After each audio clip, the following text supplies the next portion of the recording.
1:42 p.m. or 13:42 Israel Standard Time. Daf Yomi. Today's the 19th Yomer, and it is Gevura of Gevura. The 15th Daf, no, I'm sorry, it's the 14th Daf, it's Daf 15 because we started 2. So Makos 15, top of the page with the words Amru lo Amart, Amar lahu lo Amarabba ha-Elohim. This one troubled me a lot. I don't know why in the Talmud they say by Hashem. It doesn't sit right with me. I mean, but it says it several times where they say, yeah, but anyway, not that I'm criticizing, I just don't understand it. So basically what it says here is Imru lo amart, Amar lahu lo amarava ha-Elohim, Amra uchtiva utnena ksiva vishalfu min hamachane v'lo yutamu es machnehem tanina haba l'migdash tameh. They said to Rabbi Yochanan, did you say this halacha? Rabbi Yochanan said to them, no. Rabbi Bar Bar Chana said in the form of an oath, by God, he said it. And this halacha is written in the Torah, and we learn it in the Mishnah. It is written, and they shall send from the camp any man who is leprous and any zav, and they shall not render their camp impure. Numbers 5:2-4. There is a prohibition against rendering the camp impure, and there is positive mitzvah to send them out of the camp. Since the positive mitzvah precedes and is independent of the prohibition, one is flogged for the violation of that prohibition, as we learn in the Mishnah, among those liable to receive lashes, one who entered the temple while ritually impure. Ela my time of kahadarbe mishum dekashi le ones Tanya ones shigiresh im Yisrael hu machazir veloike im kohen hu loike velmachzir. The Gemara asks, rather, what is the reason he retracted his statement and claimed he did not say it? The Gemara answers, it is due to the fact that the halacha concerning one who rapes a virgin, young woman, who is required by Torah law to marry her, and for whom it is prohibited to divorce her as long as she lives. It is difficult for him, as it is taught in a Braita, in the case of a rapist, to divorce the woman he raped. If he is a non-priest, he remarries her, and he is not flogged for violating the prohibition. He may not send her away all his days, Deuteronomy 22:29. If he is a priest, he is flogged for violating the prohibition, and he does not remarry her because it is prohibited for him to marry a divorcee. Im Yisraelu machazir veloike amai lo ta'aseh shekadmu asehu velilke. The Gemara elaborates, if he is a non-priest, he remarries her, and he is not flogged. Why? It is a prohibition that has a positive mitzvah which preceded it, as the positive mitzvah, and she shall be his wife, Deuteronomy 22:29, precedes the prohibition. He may not send her away, but let him be flogged, since he violated the prohibition by divorcing her. Apparently, one is not flogged even if the positive mitzvah precedes the prohibition. Amar ula loi amar lo tiye li'isha be'ones v'leigma motzi shemra u'ma motzi shemra shlo yasa ma'ise amar achmana v'lo tiye li'isha ones l'kol shechem. Ula says, in response, the positive mitzvah in the case of a rapist It's not a mitzvah that precedes the prohibition, rather it follows the prohibition and rectifies it, as it is referring to a case of one who married his victim and then divorced her. Let the verse not state, and she shall be his wife, in the case of a rapist, and let us derive by means of an a fortiori inference from the case of one who defames his bride, claiming that she was not a virgin when he consummated the marriage. If in the case of a defamer who did not perform an action but sinned through speech, the merciful one states, and she shall be his wife, Deuteronomy 22:19, then in the case of a rapist who performed an action, is it not all the more so that he is obligated to take her as a wife? Lama ne'emar im eno inyan lifanav tinehu inyan lacharav im gerash yachzir. Ula continues, why then is the mitzvah stated in the case of the rapist? If it is not relevant to the matter before the rapist marries the victim, apply it to the matter of after the rapist marries the victim, teaching that if he divorced her, he must remarry her. Although in the verse that appears prior to the prohibition, he may not send her away, it actually serves to rectify that prohibition. Ve'akati ones b'motzi shemra lo gamar di'ika lemifrach. Ma lemotzi shemra sheken lo ikeu mishalem.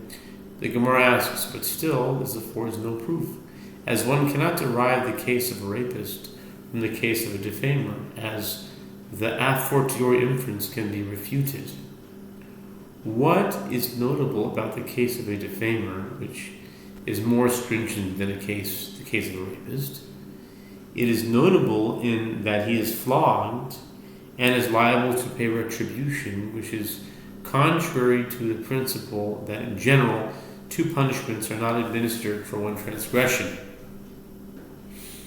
Ela lo ye'ama lo tiyeh isha mimotzi shemra v'ligmar mi'ones u'ma ones she'eno lo ikeu meshalem amar Rachbana v'lo tiyeh isha motzi shemra lo kol sheken v'lama ne'emar im eno inyan lemotzi shemra tineu inyan le'ones im eno inyan lefanav tineu inyan le'acharav. The Gemara suggests rather let the verse not state, and she shall be his wife in the case of the defamer, and let us derive it by means of an a fortiori inference from the case of a rapist. And if in the case of a rapist who is not both flogged and liable to pay restitution, but is liable to receive only one punishment, the merciful one states, and she shall be his wife. In the case of a defamer who is flogged and liable to pay retribution, is it not all the more so that he is obligated to take her as a wife? And why then is it stated in the case of the defamer? Rather, if the mitzvah is not relevant to the matter of the defamer, apply it to the matter of the rapist, and if the mitzvah is not relevant to the matter of before the rapist marries the victim, apply it to the matter of after the rapist marries the victim, teaching that if he divorced her, he must remarry her. Although in the verse that appears prior to the prohibition, he may not send her away, it actually serves to rectify that prohibition. Umotzi shemra me'ones nami lo gamar di'ika lemifrach ma le'ones sheken asa ma'aseh. The Gemara asks, but this affords no proof, as one cannot derive the case of a defamer from the case of a rapist either, as the a fortiori inference can be refuted. What is notable of the case of a rapist is notable in that he performed an action while the defamer performed no action. Ela lo yamar lo tiyeh isha b'motzi shemra she'arei ishto hi lama ne'emar im eno inyan lemotzi shemra Tineu inyan leones. The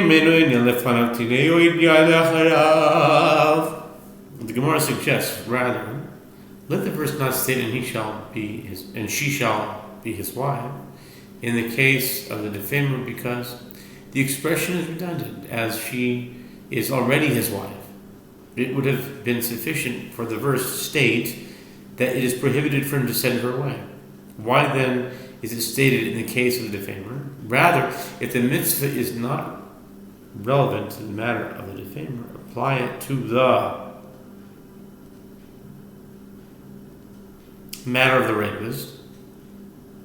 And if the mitzvah is not relevant to the matter of before the rapist marries the victim, apply it to the matter of after the rapist marries the victim, teaching that if he divorced her, he must remarry her. Although the positive mitzvah appears in the verse prior to the prohibition, he may not send her away, it actually serves to rectify that prohibition. Ve'ema v'im eno inyan lefanav demozishena tineo inyan lacharav didev lo laki. The Gemara questions that derivation and say instead, and if the mitzvah is not relevant to the matter of the defamer before he marries his bride, as they are married, apply it to the matter of the defamer himself after they are married, teaching that if he divorced her and violated the prohibition against divorcing her, he is obligated to remarry her. And it teaches that he is not flogged, as the positive mitzvah rectifies the prohibition. But in the case of a rapist, the mitzvah is to marry her after the rape, but there is no mitzvah to marry her after he divorces her, and nevertheless he is not flogged. Ein hachinami. Our answer is yes, it is indeed so. Yasiyan is becoming mina b'mai gaon mina yine kavachom ha'im b'mamatzinu yikel mefrach kede parchinan ma'alem motishem sheken lo aseh ma'aseh.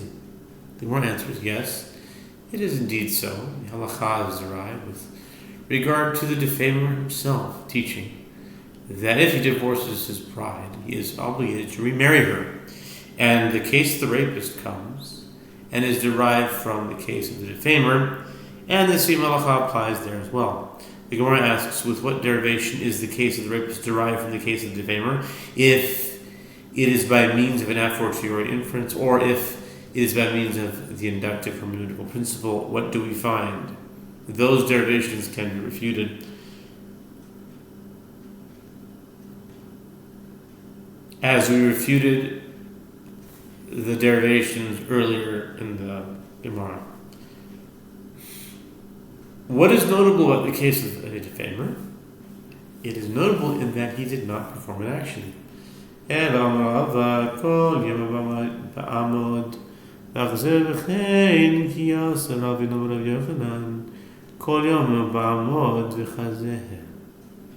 rather, Rava says, from where is it derived that a rapist must remarry his victim if he divorced her? Because her positive mitzvah rectifies the prohibition, he may not send her away. It is derived from the superfluous phrase, all his days, Deuteronomy 22:29, indicating that all his days, even after he marries and divorces her, he is obligated to rise and remarry her, and is consequently not liable to receive lashes. The Gemara adds, and likewise, when Ravin came from Eretz Israel to Babylonia, he said that Rabbi Yochanan says all his days he is obligated to arise and remarry her. Amar le Rav Papa le Rava. Amar le Rav Papa le Rava. V'hadlo l'amila be'lelav v'chasima. Amar le mishum dichtav be'rachmana ze yetira migra gara. Rav Papa said to Rava that a question arises with regard to Rabbi Yochanan's statement that one is flogged for violating a prohibition preceded by a positive mitzvah. But isn't this prohibition similar to the prohibition of muzzling an ox while it is threshing grain? See Deuteronomy 25:4, which is the paradigm for all prohibitions for which violation one is flogged. as no positive is stated in conjunction with the prohibition of muzzling. Rava said to him, is it reasonable to say that due to the fact that the Merciful One wrote in its regard an additional positive mitzvah, the stringency of the prohibition lessens so that no lashes are administered? Yihachi lav shinitek la'aseh nami lema mishum diktav berachmana aseh tira migra gara amar le natoke lav udiata. Rav Baba objected to this claim. If so, with regard to a prohibition, that entails fulfillment of a positive mitzvah as well. I say, is it reasonable to say that due to the fact that the Merciful One wrote in its regard an additional positive mitzvah, the stringency of the prohibition lessens, so that no lashes are administered? Rava said to him, in that case, the transgressor is not flogged, because the mitzvah comes to sever the prohibition from the punishment of lashes. The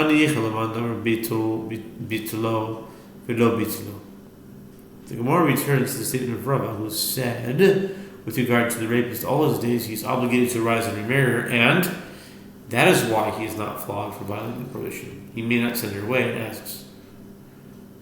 This works out well according to the one who says that the criterion for determining whether one is flogged for violating a prohibition that entails fulfillment of a positive mitzvah is whether he nullified the mitzvah or he did not nullify the mitzvah. According to this opinion, one is flogged only if the fulfillment of the mitzvah is no longer possible. For example, a priest who divorced a woman who he raped. By contrast, a non-priest would not be flogged because the option of remarriage remains viable. But according to the one who says that the criterion for determining whether one is flogged in that case, or whether he fulfilled the mitzvah or did not fulfill the mitzvah, and if he did not immediately fulfill the mitzvah, he is flogged, what can be said? Even if the case of a non-priest who divorced the rape victim, once he fails to remarry her immediately, he is liable to receive lashes.